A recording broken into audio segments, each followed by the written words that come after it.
मुझे तो लगता है सिंपल सा आंसर है, हम लोग यहाँ पे इसलिए बिकॉज हम बीमार थे और हमें इलाज की जरूरत है। और शायद हमारा दिमाग, brain was not working in a right way, maybe because of some toxins, maybe because of some substances, maybe because of we needed some medicine and we were not taking them, but somewhere the kind of a responsibility we were supposed to fulfill or the kind of a things we were supposed to do हम लोग वो कर नहीं रहे। तो हम लोग यहाँ पे क्यों हैं? हम लोग यहाँ पे हैं because You are not able to manage our lives as because कहीं ना कहीं हमारी फैमिली और सारे डॉक्टर्स ने ये समझा कि हमारा ब्रेन ठीक से काम नहीं कर रहा है और हमें मदद की ज़रूरत, हमें एक ट्रीटमेंट की ज़रूरत है, हमें एक प्रॉपर स्ट्रक्चर्ड हेल्प की ज़रूरत है। और अगर हमारा ब्रेन ठीक से काम नहीं कर रहा है तो हम कुछ भी कर सकते हैं जो कि सेल्फ डिस्ट्रक्टिव हो सकता है। कहीं ना कहीं प्रॉब्लम क्या है कि हमें अपनी जिम्मेदारियों को फुलफिल करना चाहिए, जिन चीज़ों को लुक आफ्टर करना चाहिए, वो ना करके हम उन चीज़ों में इन्वॉल्व हो रहे थे, इंडल्ज कर रहे थे जो कि हमारे को खुद ही नुकसान कर रही थी मगर हमें एहसास ही नहीं हो रहा था।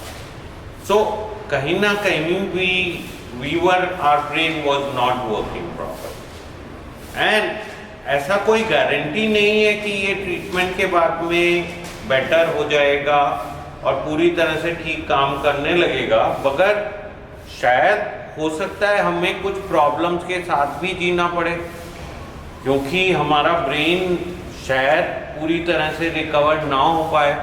तो कहीं ना कहीं इस चीज़ को भी एक्सेप्ट करने की ज़रूरत है या समझने की ज़रूरत है कि बहुत जो ये हमारे ब्रेन में कुछ लोचा हो गया है, प्रॉब्लम आ गई है, ये कुछ हद तक ही बेटर होगी और आपको इसके साथ किस बेस्ट तरीके से जी सकते हो इस पे एफर्ट करके काम करना पड़ेगा।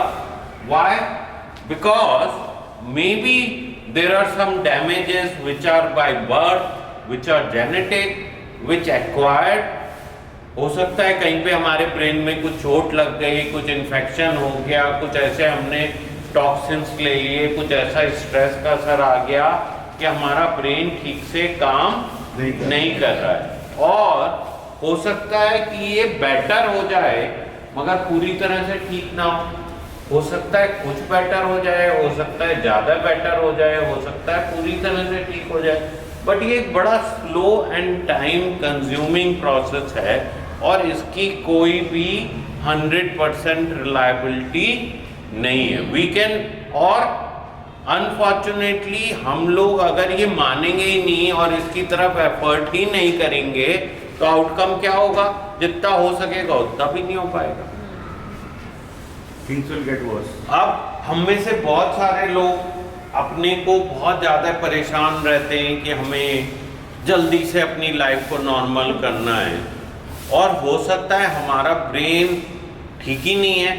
अगर हमारा ब्रेन ठीक नहीं है और ज़्यादा जल्दी करोगे, ज़्यादा प्रेशर करोगे तो क्या आउटकम आएगा? और चीज़ें खराब हो जाएंगी। Things will go bad to worse. So कहीं ना कहीं पहली चीज हम यहाँ क्यों आए? बिकॉज हमें ब्रेन की कोई परेशानी थी, बीमारी। दूसरी चीज हम क्यों आए? बिकॉज उस बीमारी का हमें एहसास ही नहीं हो रहा था। तीसरी चीज हमें अपने बेस्ट पॉसिबल वे से उस बीमारी को बेटर करना है।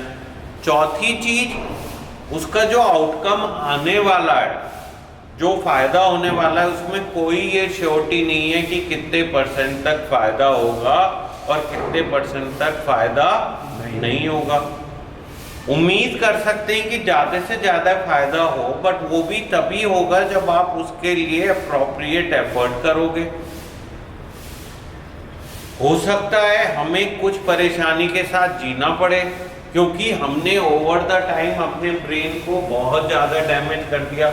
यहाँ पे बहुत सारे लोग ऐसे दिखते हैं जिनका लगता है कि यार ये तो इतने समय से इलाज करा रहे हैं मगर इनका ब्रेन तो अभी भी ठीक नहीं हो रहा है। इसका मतलब हो सकता है हमारे कुछ लोगों का या कुछ % तक ब्रेन बेटर ना हो और हमें उसी के साथ जीना पड़े। क्या हम उस चीज के लिए प्रिपेयर्ड हैं या उस चीज को हमने आइडेंटिफाई किया है? अब पहले हम मान नहीं रहे, दूसरा हम एफर्ट नहीं कर रहे हैं, तीसरा हम इस चीज को एक्सेप्ट नहीं कर रहे हैं कि भाई ये ब्रेन में कमी आ गई और पूरी तरह से नहीं जाने वाली है। और इन परिस्थितियों में क्या है, क्या आउटकम होने वाला है? आप लोग मेरी बात समझ पा रहे हैं? तो first, how we can accept our problem, second, how we can deal with our problem and live with them, third, how we can prevent to safeguard ourselves, and fourth, how we can relapse ourselves. How can we prevent relapse? So क्या क्या मुद्दे हो गए? How can we identify our problem?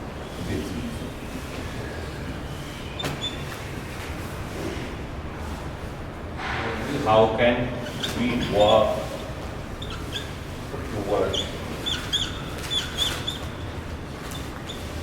best outcome?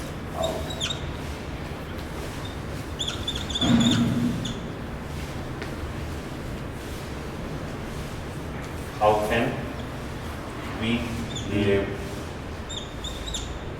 with this?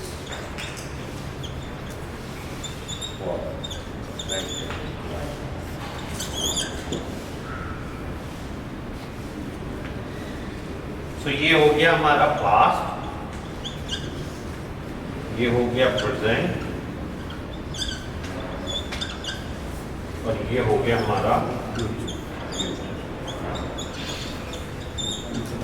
और इसके अलावा आपको ये बिलीव करना पड़ेगा कि ये समझना पड़ेगा कि part of damage will remain there forever.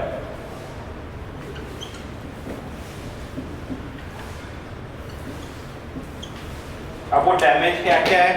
एक तो फिजिकल डैमेज है कि आपका ब्रेन खराब हो गया, दूसरा साइकोलॉजिकल डैमेज है, हमारी सोच में गड़बड़ी आ गई, तीसरा फैमिली को झटका लग गया, चौथा सामाजिक तौर पे हमारी इज्जत और सब खराब हो गया।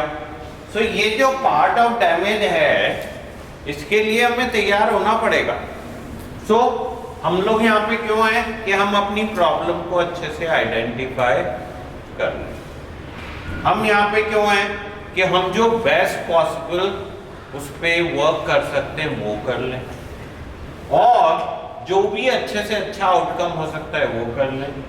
हम यहाँ पे क्यों आए कि भाई ये हमारी, इसके साथ हमें जीना है फ्यूचर में, हम ये कैसे प्रिवेंट करें कि ये दोबारा से हमें इफेक्ट कम करे या ना करे, या हम टाइमली ट्रीटमेंट दोबारा से ले सकें, और साथ में उन डैमेजेस को मानना पड़ेगा जो हमारे शरीर में, माइंड में, बॉडी में आ गए हैं, जिनके साथ हमें जीना पड़ेगा।